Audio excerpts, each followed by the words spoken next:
Bildiğiniz gibi İslam dininin en önemli ibadetlerinden birisi de oruç ibadetidir. Kur'an-ı Kerim'de oruçla ilgili olarak sizden önceki ümmetlere farz kılındığı gibi size de oruç farz kılınmıştır buyurmuştur. Fakat yine Kur'an-ı Kerim oruç ibadetini bazı şartlara bağlamıştır. İbadetler önce insanların geneli, umum dediğimiz insanlar göz önünde bulundurulur, ona göre farz edilir. Ve daha sonra da bu umumi olan durumların dışında hususi durumlara sahip, mazeret durumuna sahip insanlar varsa ona göre de Cenab-ı Hak tarafından bazı kolaylıklar sağlanır. Nitekim Kur'an-ı Kerim'de oruçla ilgili Bakara suresindeki ayet-i kerimede kutibe aleykum siyamu kema kutibe alellezine min kablikum, sizden önceki ümmetlere farz kılındığı gibi size de farz kılındı buyurduktan sonra bir de bu orucun hangi ayda tutulması gerektiğine dair de şehru ramadânellezî unzile fihil Kur'an, içinde Kur'an'ın nazil olduğu Ramazan ayı geldiği zaman femen şehide minkumuş şehre, sizden herhangi birisi bu veya kim bu aya ulaşırsa, yani bu aydan maksat kelimenin başında Ramazan ayı bizzat bahsedildiği için femen şehide minkumuş şehre felyasumhu, sizden her kim ki Ramazan ayına ulaşırsa o ayda oruç tutsun.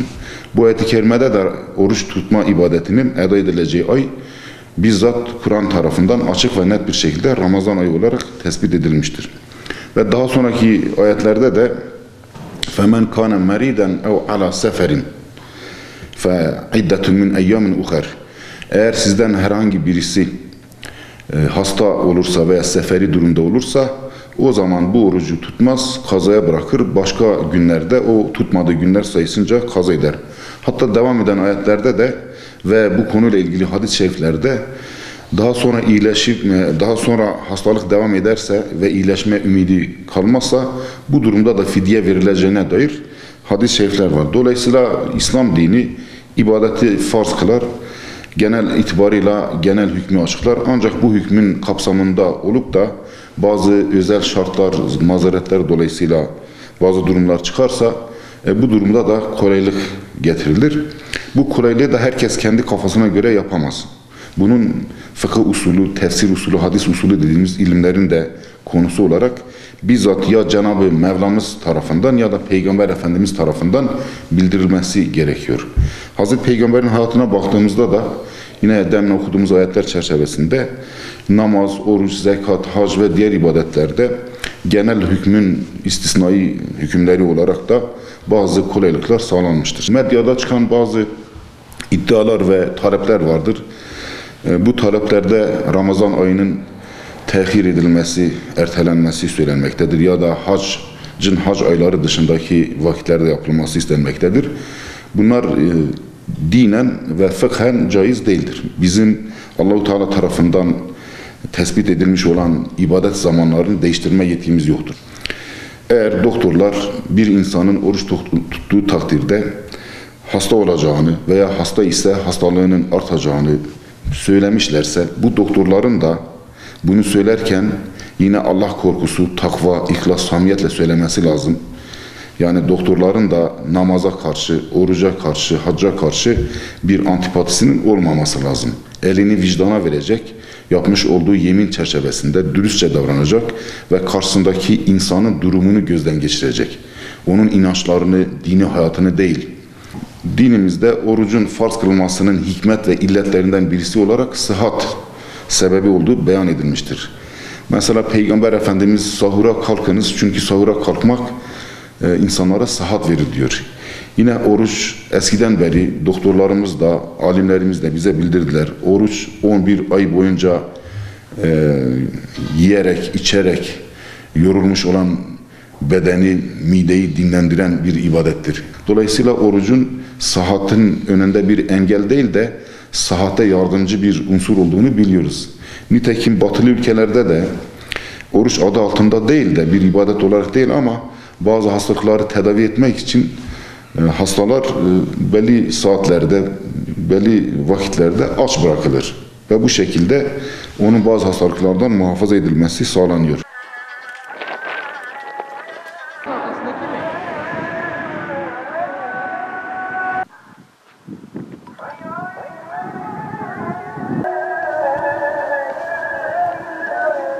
Bir bilginin tıbbi bir altyapısı yoksa geçerliliği de yoktur. Çok itimat etmemek gerekmektedir.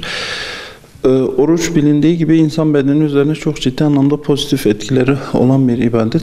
Sadece İslam'ın emrettiği bir ibadet değil. Farklı dinlerin, hatta din dışı farklı ideolojilerin de emrettiği bir yöntemdir. İnsan bedeni üzerinde ne gibi faydalar var? Evvela oruç insanın psikolojisini pozitif yönde etkilemektedir.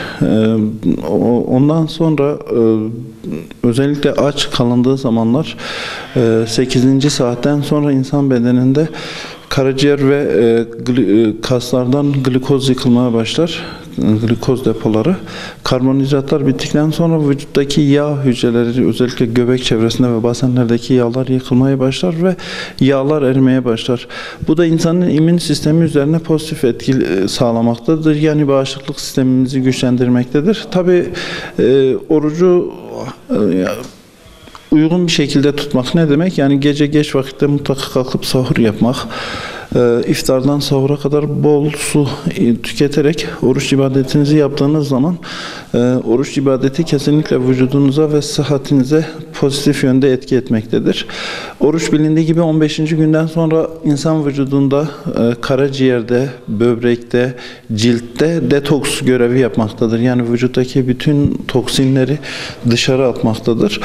Bununla beraber insanın vücudunun hepsi yenilenmektedir oruçla beraber. Onun için bu koronavirüs açısından da düşündüğümüz zaman tabii ki de oruç tutmak çok ciddi anlamda faydalıdır. İmmün sistemini, yani bağışıklık sistemini güçlendirmektedir. Burada oruç sağlıklı ve güçlü insanların tutacağı bir ibadettir. Nasıl zekat zengin insanların vereceği bir ibadetse, yapacağı bir ibadetse, oruçta sağlığı yerinde olan güçlü insanların yapması gereken bir ibadettir. Onun için çok yaşlı olanlara orucu önermiyoruz. Kronik hastalığı olanlar, karaciğer yetmezliği, böbrek yetmezliği, koah, kronik obstrüktif akciğer hastalığı olanlar, kalp yetmezliği olanlar, diyabeti olanlar, tansiyonu olanlar, hipotiroidisi olanlar, ondan sonra romatizmal hastalığı olanların mutlaka doktor kontrolünde tutmaları gerekmektedir. Şeker hastaları için bilindiği gibi Ramazan ayında oruç tutmaları için bazı kendi uzmanlarının tavsiyeleri var.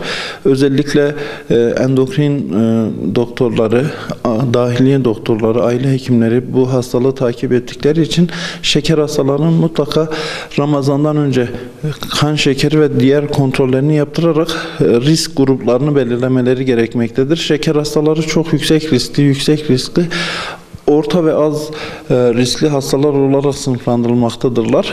Bunlardan çok yüksek riskli ve yüksek risklilere oruç tutmasını tavsiye etmiyoruz. Fakat mutlaka oruç tutmak isterlerse bu oruç esnasında oluşabilecek riskleri iyi bilmeleri ve kendilerini yakın takip etmeleri gerekmektedir.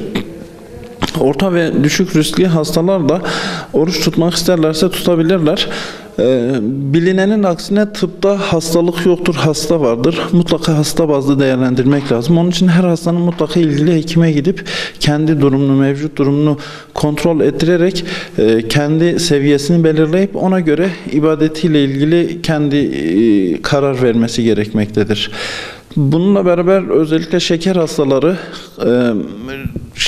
oruç tutacaklarsa gün içerisinde en az 2 sefer kan şekerlerine bakmaları, eğer 70'in altındaysa yahut 300'ün üstündeyse mutlaka oruçlarını bozmaları gerekmektedir. Çünkü aksi takdirde bedenlerine çok ciddi anlamda bir zarar gelebilir. Onun için mutlaka, yani kan şekeriniz düştü 70'in altına, 300'ün üstüne çıktı, hiç beklemeyin. İftarı hemen orucunuzu bozun. Devam edin. Tansiyon hastaları ilaçlarını iftar yahut sahurda alabilirler. Diğer kronik hastalar, eğer ki bir ilgili uzman kendi kişisel bazda aksi bir durum olmadığını söylerse iftarda yahut sahurda kendi ilaçlarını alarak oruçlarını tutabilmektedirler.